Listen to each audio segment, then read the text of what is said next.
Welcome to Viwanda Africa, our podcast. What does it take? What does it take to make some of the things that we use in our homes, in our schools, in our industries, in our villages? What does it take? This is a podcast that encourages men and women to manufacture, to produce, to make, so that we can be a growing and a thriving economy. And so Viwanda Africa was created so really to encourage a young population, because Africa today has a fairly large population of young people. And these young people, when you go to the streets today, we have many young people that are, disillusioned. Men and women who have graduated from school, graduated from university, graduated from high school, but they do not have a job. They don't know where to go. And so that's the reason why we have this platform, Viwanda Africa. It is about encouraging you to venture out, to take a step and begin to do something. And somebody said one day that Africa will not become rich by simply consuming. It will actually become rich by producing. We are overly dependent on imported goods. I have gone to supermarkets when I'm shopping with a friend of mine, and when they see something from Kenya, they don't seem to feel like it is homegrown. We are so colonized in our minds that something from either the United States or from China or from India is good. But I want to say here today that we have Kenyans who have taken that great step of faith, and they're producing quality goods. And so Africa faces a challenge. It faces a challenge today, and the major challenge we face today is the challenge of production, producing, manufacturing. We have very few industries, both at the national level and even at the cottage level. We as Africans are overly dependent on imported goods. As a matter of fact, much of the revenue that we collect as Africans and as Kenyans, we spend much of this to buy. Our foreign currencies a lot about buying. We buy machinery, we buy fertilizer, we buy cosmetics. The other day I moved into a cosmetic shop and I was picking, cosmetics, and out of 10, only one was, Kenyan produced. The rest were all coming from different countries.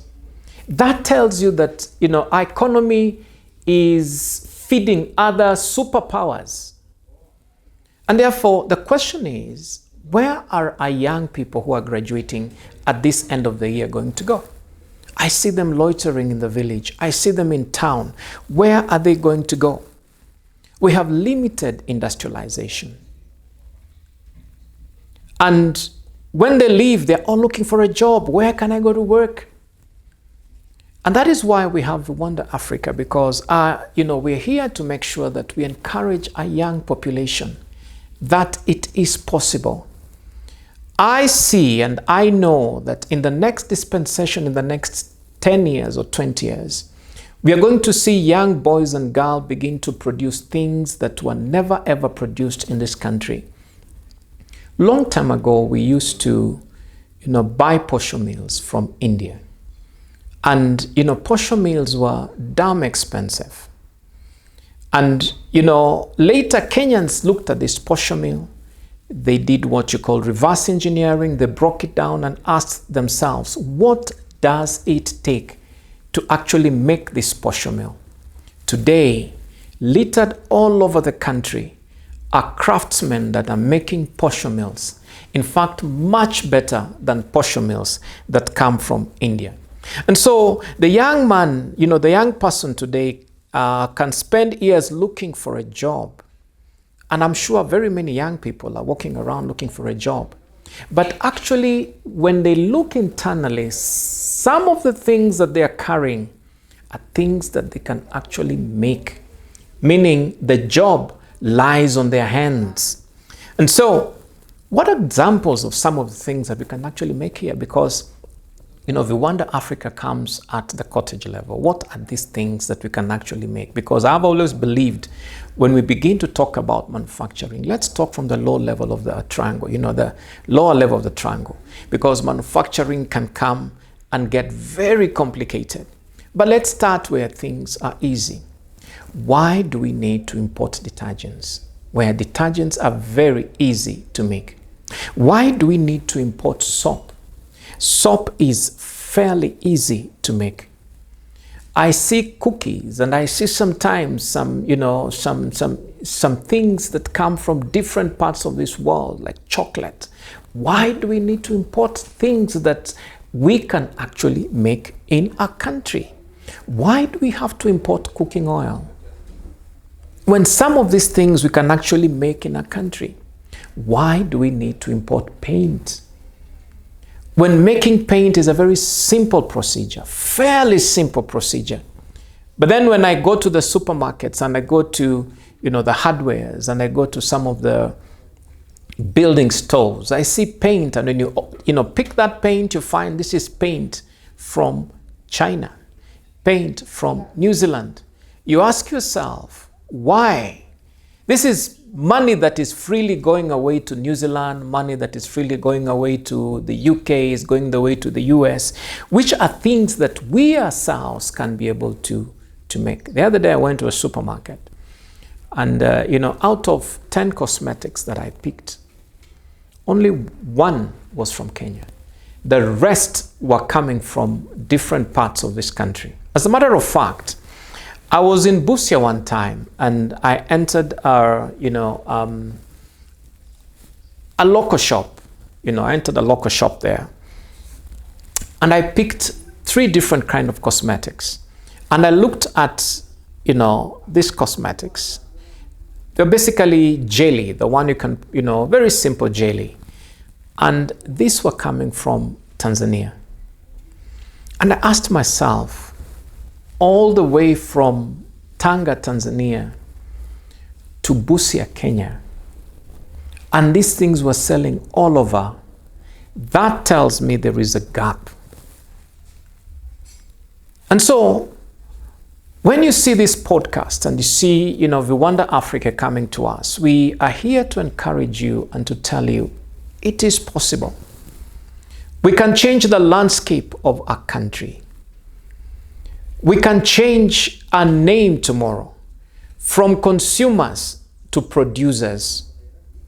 And I'm not talking about those big manufacturing companies that, many times when I talk about manufacturing, I know people begin to think about, the big factories and big machines. And, for a person from Western Kenya, anytime I talk about a factory, he thinks about Mumias Sugar, thinks about Nzoia Sugar, and he says, it's not possible. We can't make it. It's too complicated. But let me just give you a very interesting example of who a manufacturer is. That lady is seated under a tree, cooking her mandazi, and selling her mandazi to passerbys. That is a factory. She is a producer. Her machinery is that jiko and that makaa, that firewood. Her equipment is that, the safuria and her cooking stick. Those are her equipment. Her consumables are oil and chapati flour and, that's what she's using, but she is a manufacturing. House of Manji, how did they begin? Before House of Manji became a household name, right now you go to all the supermarkets and go to, all the food stores, you'll definitely find a biscuit from House of Manji. How did they start? Many years ago, House of Manji were hawking, cookies. Mr. Manji, used to make bread and used to make cookies and make biscuits. And he walked around his village selling. Those are many, many years ago.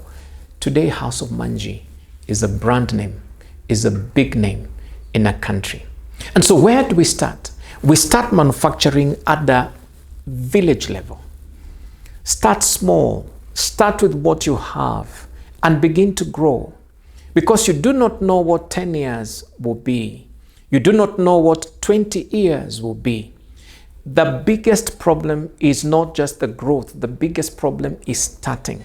Many people have a problem in starting. The day you do a first step, you grow. And so, ladies and gentlemen, this is part 1 of my podcast today.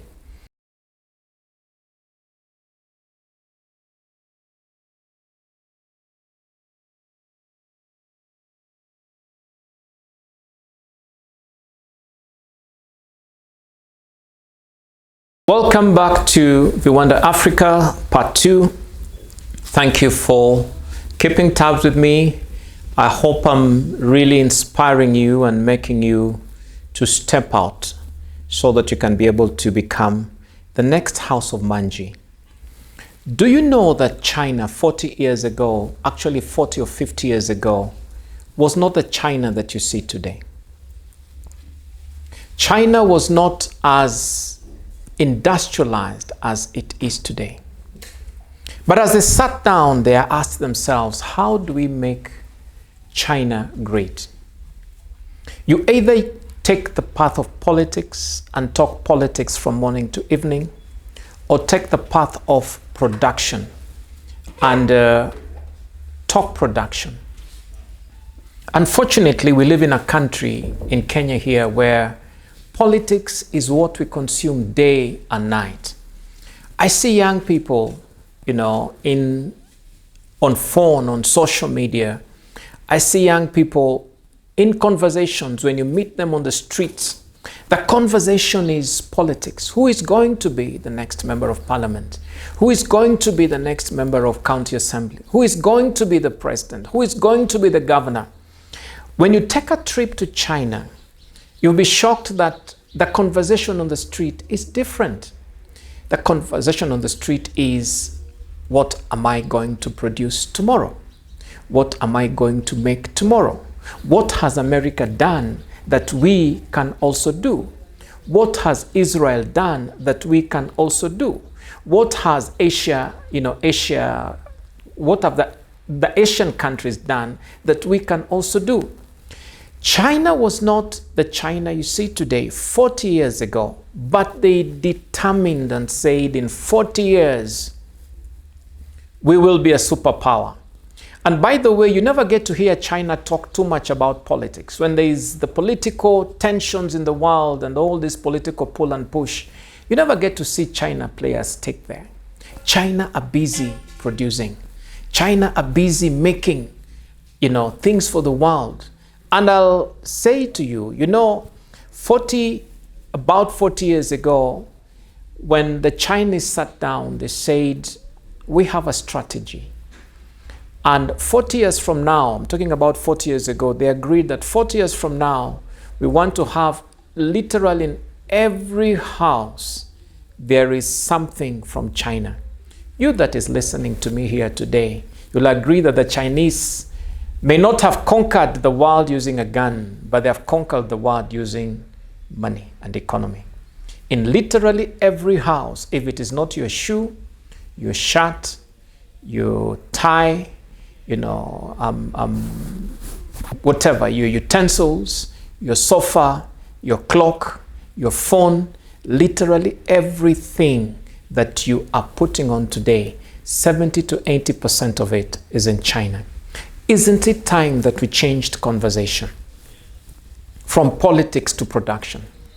Isn't it time that we changed our conversation from gossip to production? Because gossip does not pay, production does. Politics does not pay. As a matter of fact, it wastes, but production does. The other day I had a time to visit a young friend of mine, and I was amazed that in his bedroom, he's producing bar soap. I was so amazed.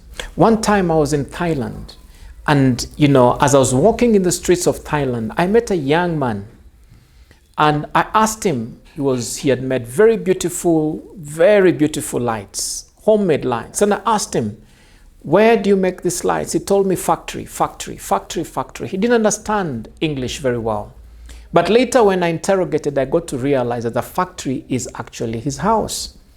And we were there, a number of Kenyans, a number of Tanzanians, a number of Nigerians, all waiting for this young man who didn't even look very well dressed. But that young man was a producer and exporting lights to most of the countries in Africa. Which space would you want to sit in the space of politics or sit in the space of production? The only way that we can move as Kenyans is when we agree to produce.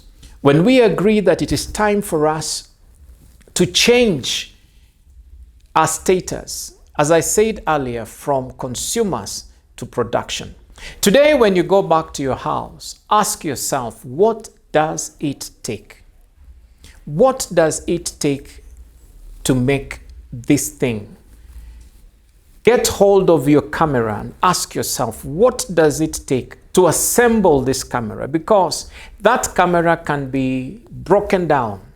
Somebody sitting in China is actually buying parts from different parts, different companies and putting them together. And he calls that camera Sony, he calls that camera Canon, and he sells that camera to Africa. What does it take to do it so that you do not have to buy a camera tomorrow from China? You have to buy it from here. We have the ability to do it. What we fear is, what we have or what we suffer from is fear. Every one of us is fearing. I don't want to be the one to jump out of the boat. I don't want to be the one to start.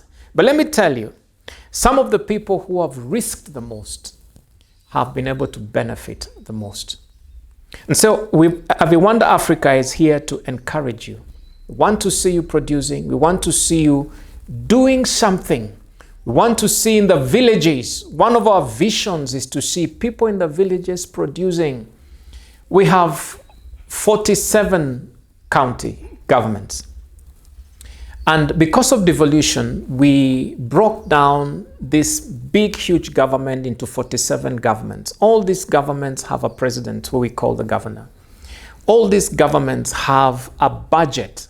So they basically run like a country. And these small governments should be able to become self-sufficient. When we had COVID in 2020, most of the countries shut down. As a matter of fact, the entire world shut down. I'll give you an example of the country of Denmark. Denmark shut its doors, it shut its ports, it shut its airports, but they were 100% self-sufficient. They had machinery, they had medical equipment, they were able to produce their food, able to produce their vehicles, they're able to produce their medicine, produce their chemicals. As a matter of fact, even if we had the borders shut for the next 10, 20, 30 years, Denmark would still survive. And so what does it take to make our counties self-sufficient? What does it take to make our country self-sufficient? What does it take to make Nakuru, Busia, Uasin Gishu, Elgeyo Marakwet self-sufficient? We can only be self-sufficient when we get entrepreneurs, and talking about young men and women who will go out and adventure and say, what does it take to make fertilizer? We can't live at an age and a time like this when we are still importing simple things like fertilizer, where we have to wait for big ships to come and dock at Mombasa to be able to give us fertilizer. I come from the county of Busia, where we plant maize, we are at the border, we plant soybeans, we plant beans, we plant cassava, but we do not have a single factory that makes animal feed. Most of our animal feed comes from either Uasin Gishu or Nairobi. What does it take to make animal feed in Uasin Gishu? I live in Eldoret. We do not have companies here that are making cosmetics. A lot of our cosmetics is either imported. What does it take for us to make cosmetics here in Eldoret? What does it take to have our own detergent companies here in Eldoret? What does it take to make our own paint here in Eldoret? What does it take? It only takes you as a risk person, get to a point of saying, I will manage my risk. I will step out of the boat. Allow me to give a reflection as I bring this discussion to a close. One time in the Bible, Jesus was, and allow me to mention this. I'm basically using the Bible as a textbook. And so Jesus was walking in the sea at night. And the disciples were in a boat at 3 o'clock in the morning. And it was early in the morning, and the disciples saw Jesus coming. And Peter said, Christ, if it is you, beckon me to come. And as Jesus approached the boat, he beckoned Peter and said, Peter, come. And Peter for a moment looked at the water and wondered, do I step out? But Peter dared to step out of the water, and he walked. Very few of us, we're in this big boat of unemployment, this big boat of doubters, people who say we can't. You have conversations with young boys and girls in the village, and you all say it is not possible, we can't do it. Who is this going to step out of the boat like Peter and say, apart from, the water, people are saying it is not possible. Who is this that is going to step out and say, yes, I can? What does it take? It takes you being courageous to step out of the boat like Peter when you're called for entrepreneur and say, yes, I can. Yes, I can be able to make soap. Yes, I can be able to break down these computers and reassemble, get parts from all over the world and reassemble them and make a beautiful computer. When I was growing up from university, when I graduated from the university, one of the first jobs that I did was to buy parts from Dubai, and I used to put them together. That was in 1993. We were among the first people to assemble computers and sell them across the country. What does it take? It took courage. It took risk. But we are where we are because we risked our life. What about you? What does it take? Thank you so much, ladies and gentlemen. I hope I've been able to inspire you. I really hope that in the next dispensation, we will see Kenya move from being a consumer to a producer.